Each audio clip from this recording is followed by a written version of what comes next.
এক গ্রামে ছিল দুই বন্ধু, রবি এবং সোহেল।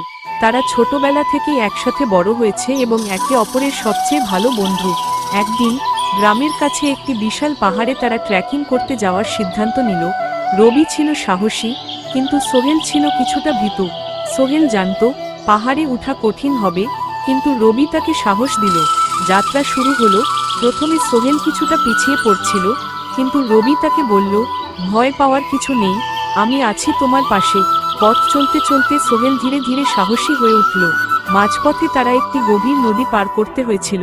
সোহেল একটু ভয় পেলেও রবি তাকে সাহস দিয়ে নদী পার করতে সাহায্য করল। শেষে তারা শীর্ষে পৌঁছালো এবং সেখান থেকে গোটা গ্রাম দেখা যাচ্ছিল। সোহেল বলল, ধন্যবাদ রবি, তুমি না থাকলে আমি কখনো পার হতাম না। রবি হাসি দিয়ে বলল, বন্ধুদের সাহায্য ছাড়া কিছুই অসম্ভব নয়। তারা শিখল, সত্যিকারের বন্ধু সবসময় একে অপরের পাশে থাকে, যে কোনো পরিস্থিতিতে।